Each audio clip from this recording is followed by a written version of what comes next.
Now, with regards to our specific focus today, we are looking really at the pathways, educational pathways, towards empowering women or females through this educational process. And of course, as I've just spoken about before, the notion of women's education, especially its prevention, as we've seen the case study in Afghanistan, leads to some very unsettling questions with regards to the impact it will have on society itself.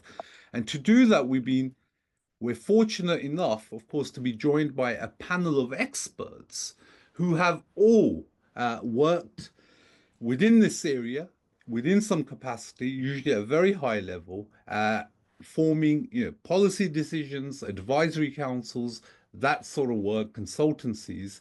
And so they will share their feedback today with us with regards to their own experience. So we begin firstly with the schedule, just to give you an idea of how we're running today, with a introduction by our doctoral student, Saeed Hamid. Saeed actually is joining us today from Samarkand in Uzbekistan. You can see the transnational, international flavor of today's conference. So he's in Samarkand, Uzbekistan at the moment. He was part of a very important delegation which was recently invited to Afghanistan by the leadership, by the Islamic Emirate of Afghanistan, the leadership, the government. They invited a group of scholars to attend to discuss this development of education, the pathways, and how that would eventually look. And Saeed, of course, was part of that delegation. So we're very proud of the work that he's achieved. He's already spent time in Afghanistan doing a lot of field work on his own research, and he will discuss his research project with us very shortly. So his will be the first presentation to just set the context for us. Also, because he's actively now been conducting research in the field, it will give us a great opportunity to learn from his experience. The second presentation after that, we are extremely, again, honored and privileged to be joined by Professor Fazl Hadi Wazin. He is a distinguished personality, an intellectual, a political activist, a scholar. I will introduce his profile very shortly.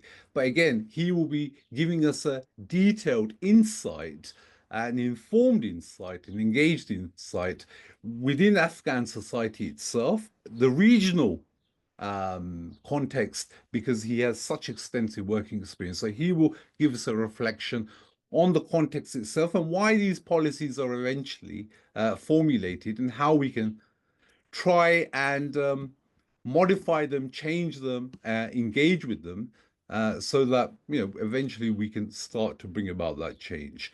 Then we, from Pakistan, Lahore, from the Center of South Asian Studies, we are joined by Director Professor Nahid Goria. She is the leading academic, not only from that center, but within Pakistan. She has extensive experience of working and conducting extensive research, as we'll discuss shortly, within this area, within the area of not only strategic studies within that region. If I can just ask you to mute your, thank you.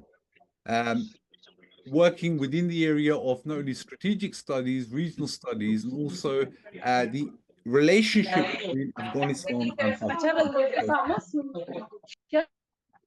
Thank you. So I'm just going to ask you to mute your volume, please, if you're not speaking.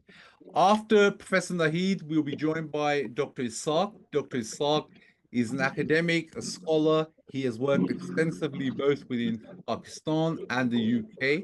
He has conducted extensive fieldwork studies within the region of Azad Kashmir and Punjab.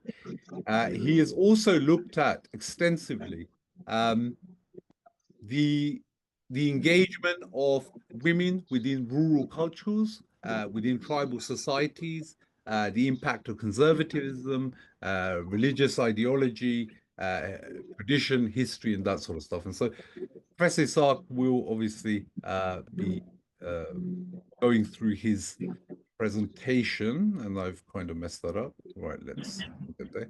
After Professor Isaaq, will be joined, hopefully, if he's able to, Professor Zakir, who is the VC, the Vice Chancellor of Poonch University in Azad Kashmir. So again, very, again, a great honor for us to have him here if he's able to join us. Otherwise, his support actually means quite a lot to us. He's taken on a very challenging position within a very difficult region of the world, as you are probably all aware, especially at this moment. And so he will share with us, hopefully, his experience of working within that university and working within very sort of traditional conservative culture and how he's been able to bring about that change.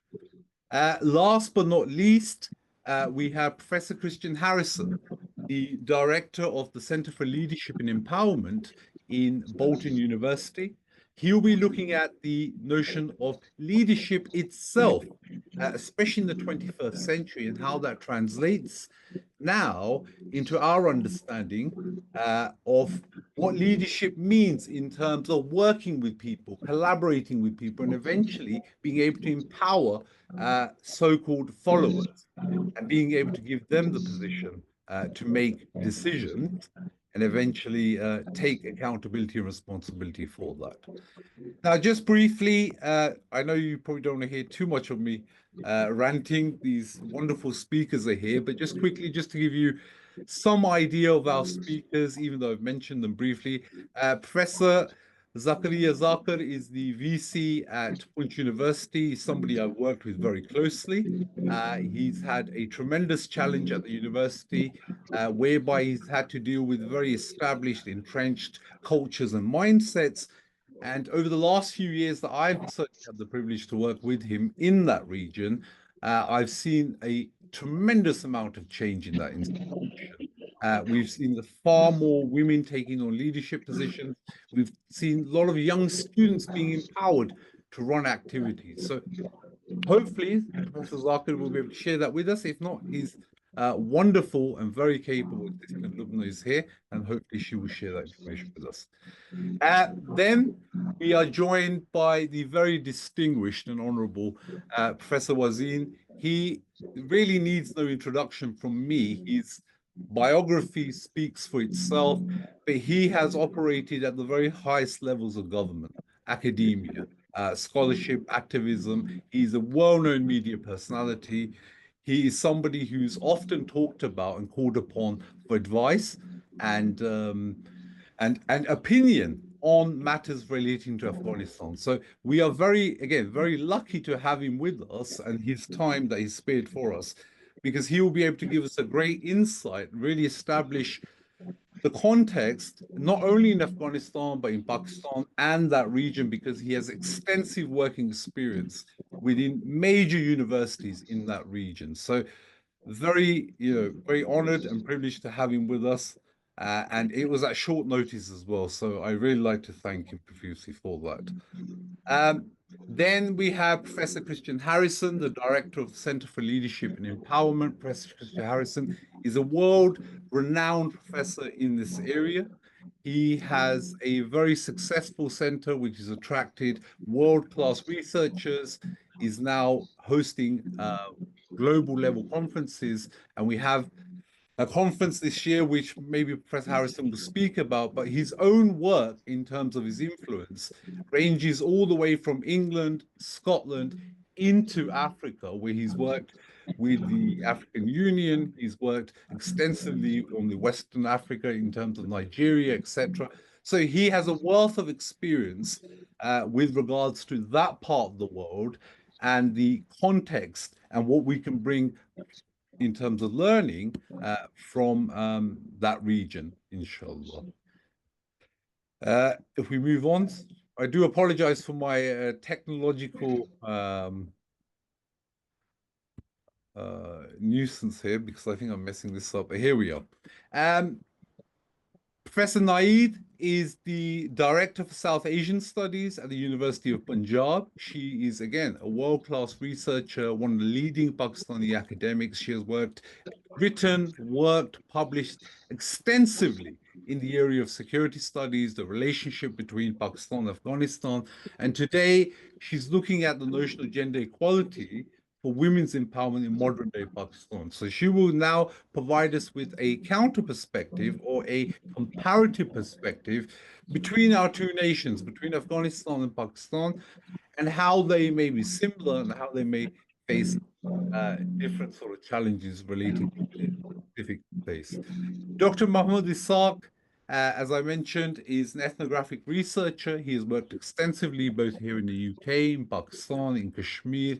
He's conducted many in-depth fieldwork studies, working with indigenous communities, tribal groups, to really highlight those differences and those nuances, which often we don't appreciate by just getting a general overview of communities. So within one particular community, there may be 10 different types or groups or families or tribes or religious associations, etc.